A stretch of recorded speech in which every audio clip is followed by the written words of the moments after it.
I was halfway through signing the final contracts for a new branch of my company when her phone lit up on the table. She'd forgotten it at home.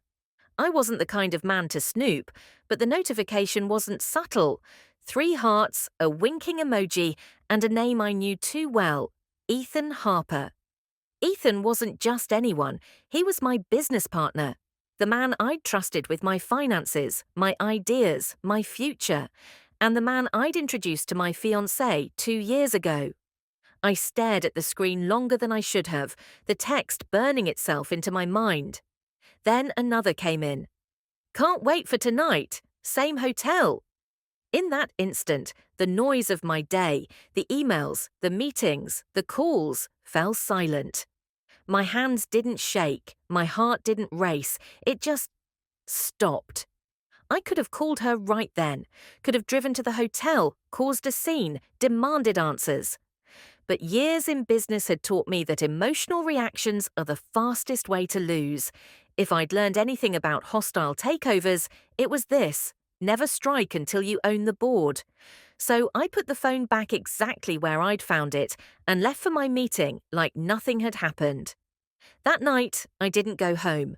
I stayed late at the office going over every shared account, every contract Ethan and I had signed. I pulled old emails, bank transfers, purchase records. If they thought they could play me, they were about to find out how much I notice when I stop pretending not to. Over the next week, I acted the part of the oblivious fiancé. Dinners, small talk, polite smiles. Every moment with her felt like swallowing glass, but I didn't flinch. I couldn't. Not yet. Instead, I met with my attorney under the pretense of business restructuring. I started transferring intellectual property rights, moving cash flow into a new LLC under my sole control, and securing the lease for a second office, one Ethan didn't know existed. On Friday, I got my first solid proof: a hotel receipt emailed to our joint account. She must have forgotten I had admin access. 2 nights, 1 room, 2 dinners charged to the room. It wasn't just suspicion anymore, it was documented fact. I forwarded it to my private email, then deleted it from the shared account. By Monday, I was ready to test her.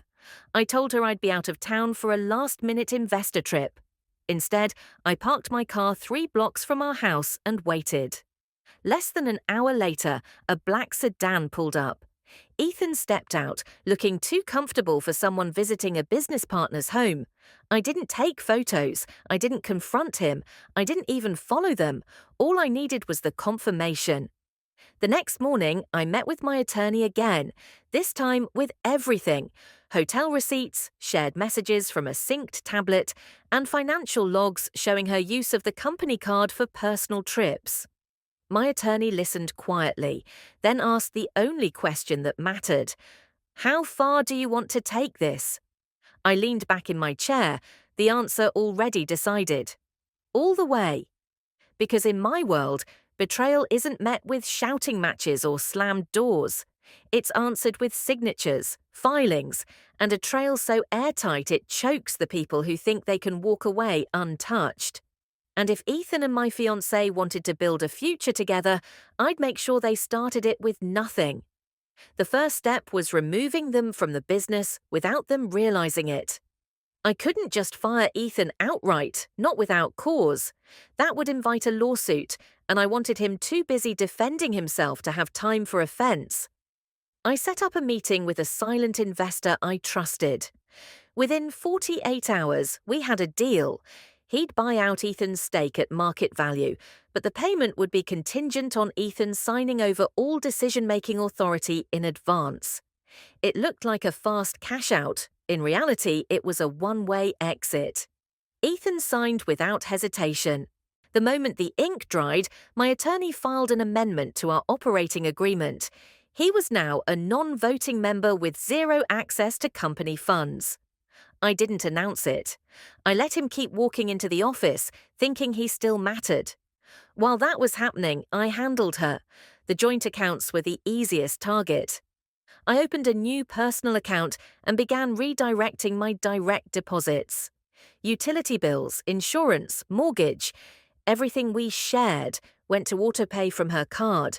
She didn't notice, too distracted by her new life.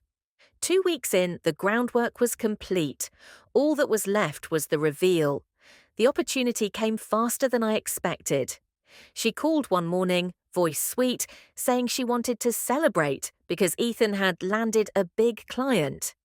I agreed to meet them both for dinner. Perfect. That afternoon, I had my attorney prepare 2 packets. One was Ethan's official termination letter, citing breach of fiduciary duty and misuse of company resources. The other was a property transfer notice, removing her from the deed of our home. I arrived at the restaurant early, handed the envelopes to a courier, and paid him to wait until dessert. Dinner started like a bad play. Forced laughter, empty compliments, the kind of shallow chatter people use to hide guilt. I kept my tone calm, my face neutral. When the dessert menus hit the table, the courier stepped forward. "For you," he said, placing the envelopes in front of them. They looked confused, then opened them. Ethan's face drained first. "What is this?" "Your release from the company," I said. "Effective immediately. All accounts frozen. You'll receive final payment after an audit confirms no further misuse of funds." She was still scanning her document. "You can't just take me off the house. I can. You signed a clause giving me the right if fraud was proven. Those hotel bills, that was fraud." Neither spoke. For the first time in months, the room felt honest. No pretending, no small talk, just the truth, written in legal language they couldn't argue with. I stood, dropped cash for my meal on the table, and left without looking back. By the next morning, Ethan's office access was revoked, his company email disabled, his keycards invalid. She came home to find the locks changed and her belongings boxed on the porch. It wasn't about revenge anymore. It was about removing every trace of them from the life I'd built. 2 days later, my attorney called. Ethan was threatening to sue for wrongful termination, but without access to company records or cash, his options were thin. She had tried to contest the property transfer, but the documentation was airtight. I told my attorney to let them burn their money on lawyers. I was done speaking to either of them. What they didn't know was that I'd already taken the final step. The silent investor. He wasn't staying silent. In a month, he'd be the new CEO of Ethan's other venture, his backup plan, and he had no intention of keeping Ethan on.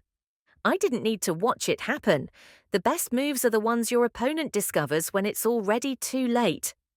The morning after the envelopes, I expected silence. Instead, my phone lit up with notifications, tags, messages, calls from unknown numbers. She'd gone public. A post about emotional abuse, a caption about controlling men, a carousel of soft focus photos recycled from old trips. She never mentioned my name, but she didn't have to. Our city isn't that big. I didn't answer online.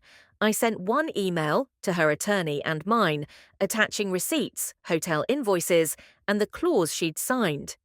The subject line was simple: cease false statements. The body was simpler: further defamation will be met with litigation.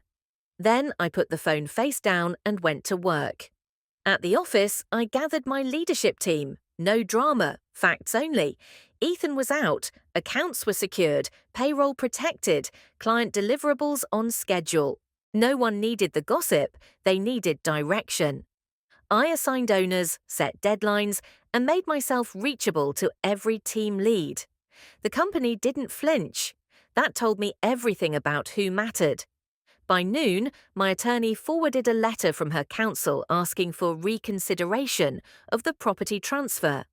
Attached was a handwritten note she'd added, claiming she'd been confused by the wording. I sent back the recording of the closing agent reading the clause aloud and her voice agreeing, twice. The reconsideration request died on arrival. Ethan tried a bolder move.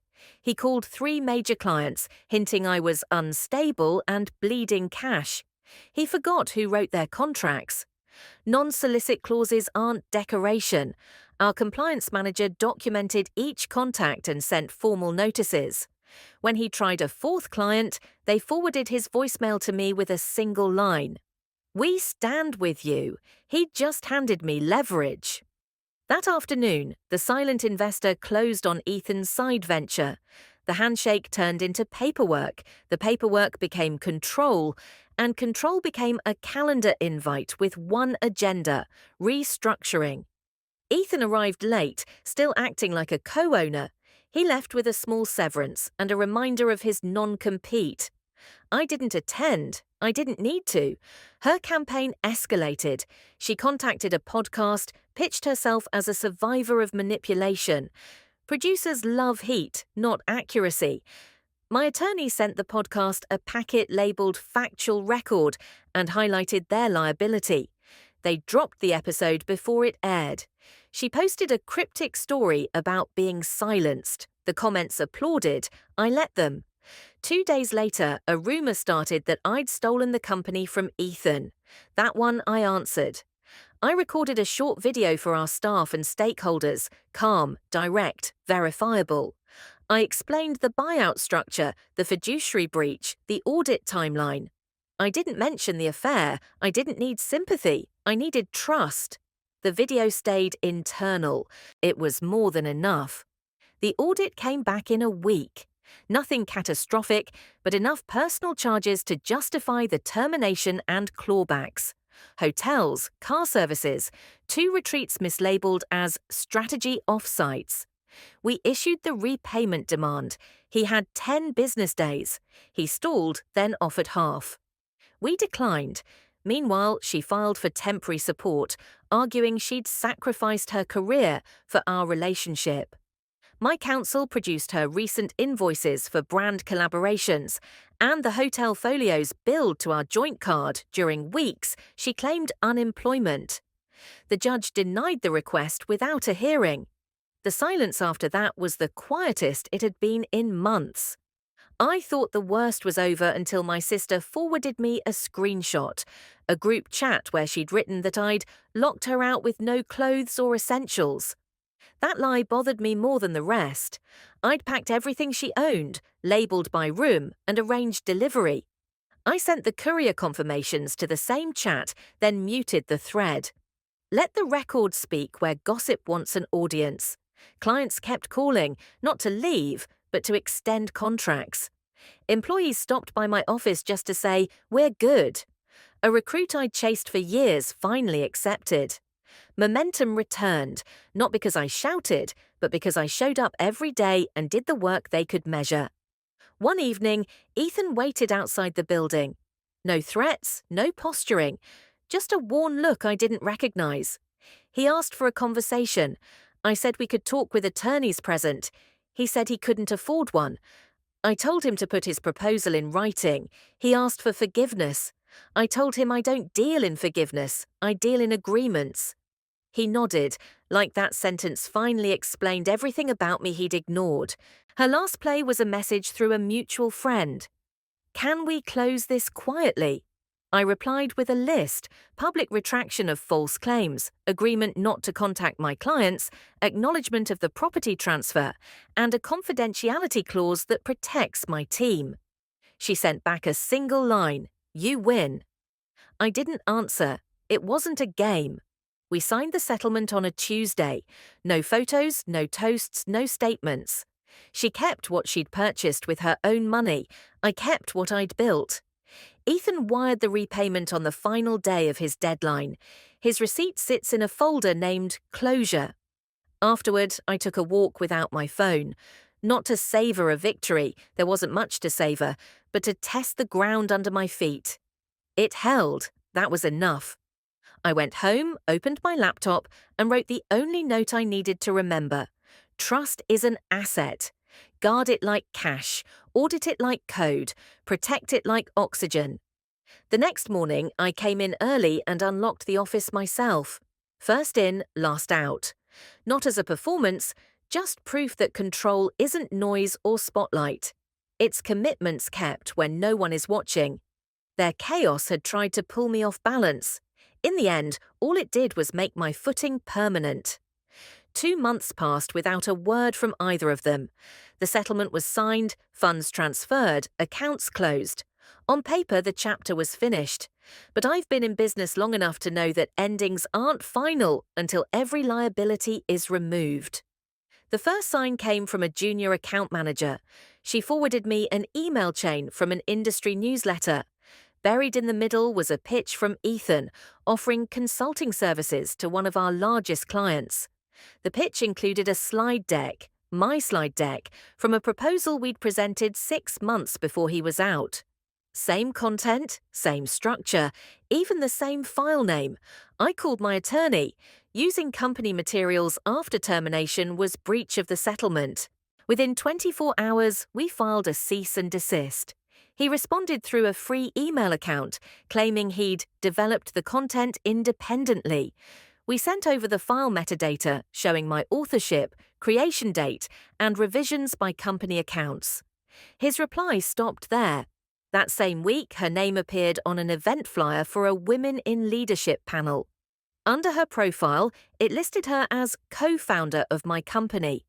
The title was gone from every legal document, but perception has its own currency, and she was spending it. Instead of confronting her directly, I had my operations director send a short, verifiable statement to the event organizers. She had never held an ownership stake. The organizers pulled her from the program within an hour. She posted online that she'd withdrawn due to scheduling conflicts. No one corrected her publicly. I didn't need them to. The organizers now had a file on her credibility. That was enough. Meanwhile, our audit from the last quarter came in. Strong numbers, stable growth, and a note from compliance. Several vendor accounts previously tied to Ethan had been inactive for over a year, but the annual retainer fees were still being paid. We traced the billing path. It led to a personal account in his name. That wasn't just misuse, it was theft. We filed for recovery through small claims. He settled before the hearing, wiring the full amount plus late fees. The settlement agreement added a clause. Any future violation triggers immediate legal action without mediation. I wanted him to read that line more than I wanted the money. By then, their public narrative had shifted. No more accusations, no indirect posts. She started working with a smaller brand in another state. He took on freelance work under a new business name. Both kept their distance. But distance isn't immunity. An old contact from our investor network called one morning.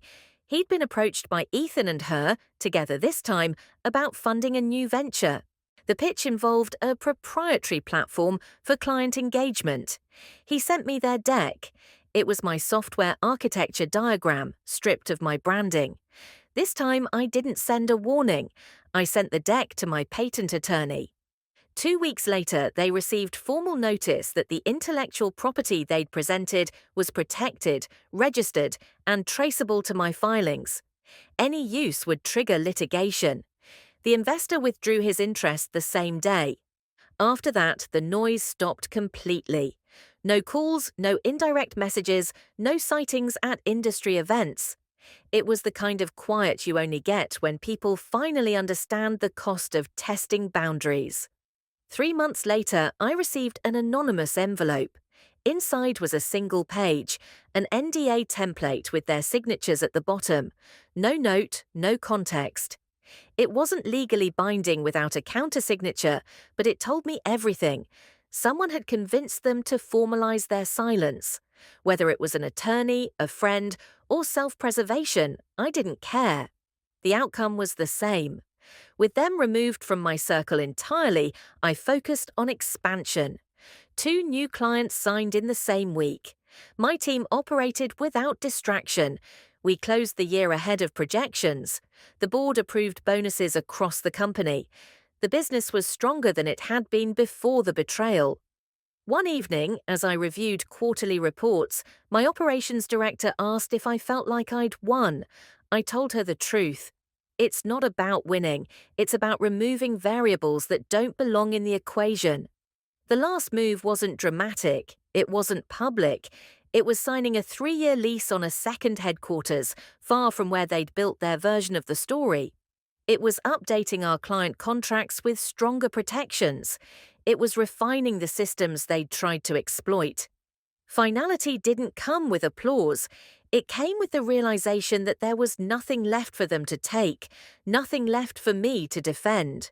Everything in my possession was there because I'd chosen it, secured it, and protected it without compromise. That's when I knew it was over, not when they stopped fighting, but when they no longer had a way back in. The first morning of the new quarter, I woke before my alarm and didn't check my phone. No threats, no rumors, no damage control waiting for me. The calendar looked ordinary: stand-ups, a vendor review, a call with a university program about internships. Normal used to be a disguise, now it felt earned. I'd expected relief to arrive like a switch. It didn't. What came instead was a steady correction. I ate on time. I answered only the messages that required answers. I stopped saving energy for problems that weren't mine. The settlement, the audits, the injunctions, those were tools. What mattered was what I built once the tools were put away. My attorney closed the last file with a short message: no active exposure. 2 years earlier, I would have read that like a victory banner. Now it sounded like a baseline. Risk managed. Next task. I rewrote our hiring rubric, not just the skills, but the off-paper signals. How candidates handle credit, how they reference former teams, whether they separate personal grievances from professional standards. I added a clause to every partnership agreement about conflict protocols. Who reviews, who decides, how fast we escalate, where the trail of proof begins. We practiced the protocol until it felt boring. Boring is underrated. Investors asked for a founder talk, the kind where you tell a crowd what you learned. I declined twice, then agreed on one condition: no drama reel, no Q&A about the breakup, no tell us the juicy part. If they wanted value, they'd get systems, not gossip. I walked them through 3 slides: governance, authentication, and recovery plans, and ended with a checklist that fits on one page. People thanked me for being dry. Good, dry keeps companies. On a Saturday, I boxed what was left from the life I'd shared with her: unused gifts, duplicate cookware, a framed print that never matched anything. I donated it all, not to erase a past, to stop tripping over it. A week later, I found one of Ethan's old notebooks at the back of a drawer. It held a single useful line: assume every decision will be seen. I kept that page and shredded the rest. My sister asked if I'd ever talk to them again. I told her I don't make promises about hypotheticals. Accountability was done. Restitution was done. If they needed me to forgive them to feel lighter, that was their work. Mine was different. Maintain the boundary, protect the hours, keep the team safe. The quiet tested me in new ways. When something small went wrong, an invoice mailed to the wrong address, a vendor missing a ship date, I felt the old urge to search for sabotage. I learned to mark errors as errors. Paranoia is just fear in a suit. It looks responsible until it drains a quarter point from everything you touch. In the spring, a younger founder asked for advice. He'd found messages on a shared laptop, the kind that turn your stomach. He wanted to blow up his partner's career online. I told him what nobody told me: public rage gives enemies a rally point. Paper gives you outcomes. He listened. He filed. Months later, he sent a one-line email: kept my company. That's the only testimonial I've ever cared about. By summer, the second headquarters was live, not with a ribbon cutting, just a calendar update and a working door. We staffed it with people who were good at saying no when no was correct.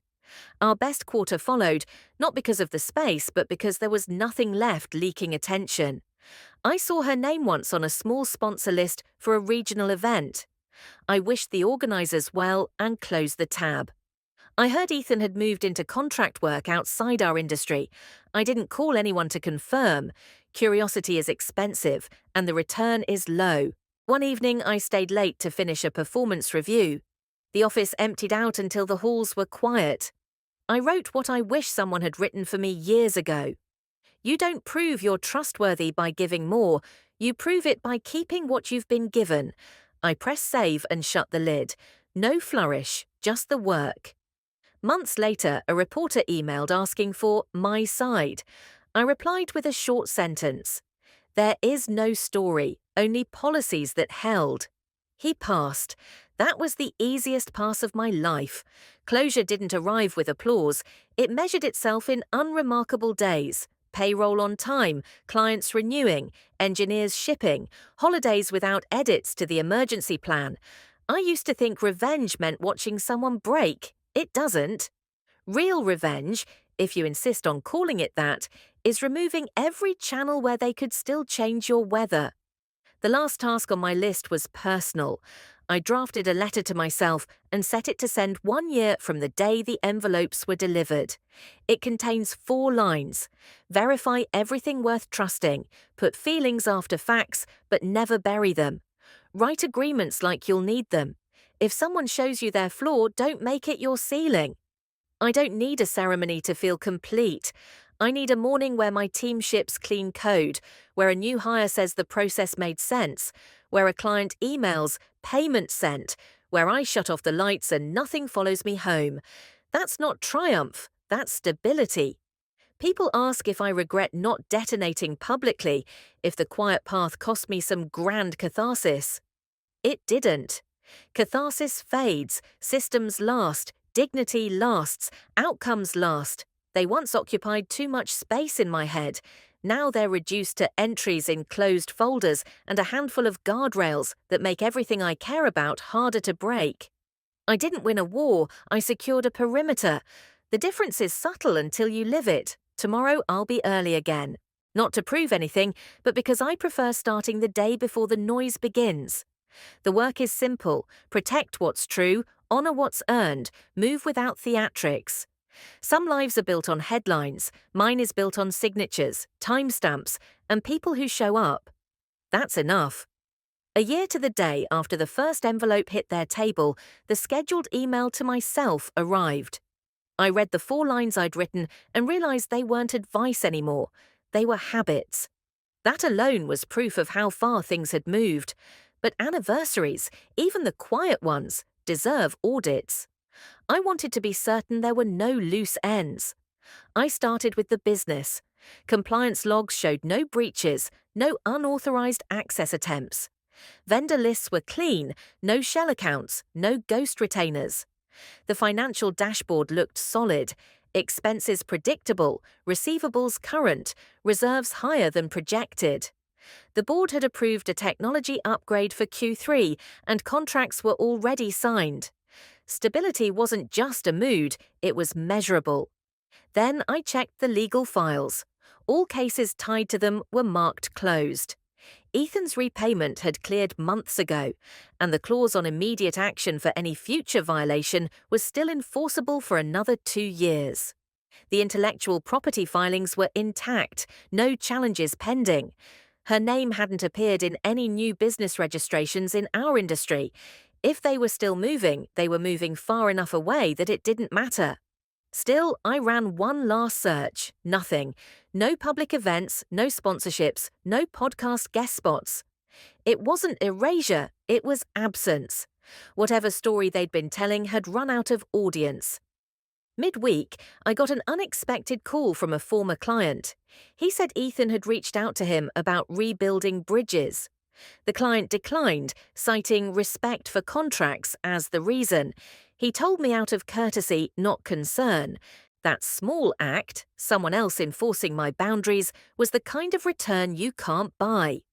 Later that month, my operations director flagged a minor irregularity.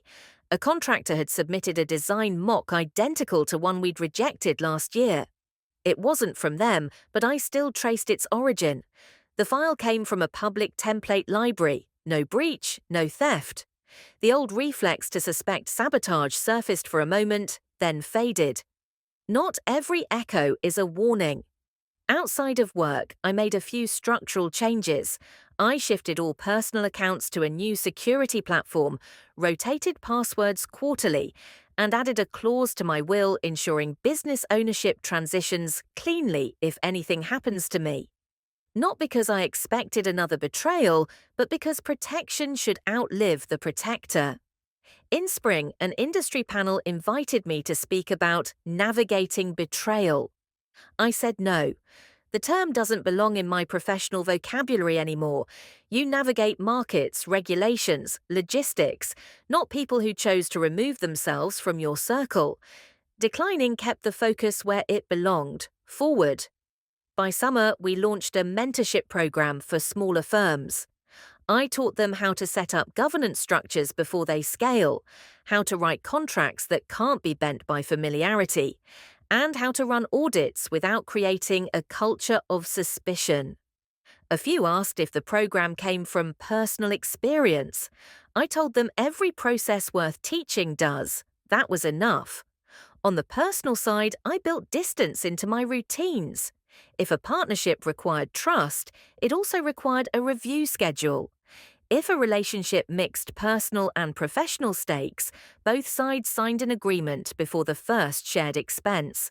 It wasn't romantic, it was sustainable. Toward the end of the year, I received one last indirect sign of where they'd landed. A junior employee mentioned in passing that she'd seen her working a marketing booth at a mid-tier trade show in another state. No malice in her tone, just information. I nodded and moved on. Context isn't always needed. Sometimes knowing is just enough to confirm you've stayed your course. The only lingering task on my list was the old condo. I'd kept it as a rental after reclaiming it, but the tenant's lease was ending. The market was strong. Selling now would turn the final page on any physical overlap with that part of my life. I listed it, accepted an offer within a week, and signed the transfer. The deed changed hands, the proceeds hit my account, and the property was no longer mine. When the confirmation email came through, I realized that was the last tangible connection. No shared walls, no shared accounts, no shared history I hadn't already archived. The gap between what had been and what was now was wide enough to stand in without touching either side. On the anniversary evening, I stayed late at the office, not out of necessity, but to run one more self-audit. Team morale was steady. Client retention rates were higher than before the split. Processes we'd put in place after the fallout were running without my intervention. I could step away for a week and nothing critical would stall. That was the truest marker of closure, not absence of conflict, but systems that run without being tested by it. Before I left, I opened the folder labeled Closure. Inside were the original contracts, settlement documents, proof of repayments, and the patent filings that had ended their last attempt to use my work. I didn't reread them. I just verified they were still there, then backed up the folder to an encrypted drive. Not for fear, just for record. I locked the office, walked to my car, and drove home without checking my phone. No alerts came in anyway. Some years end with noise.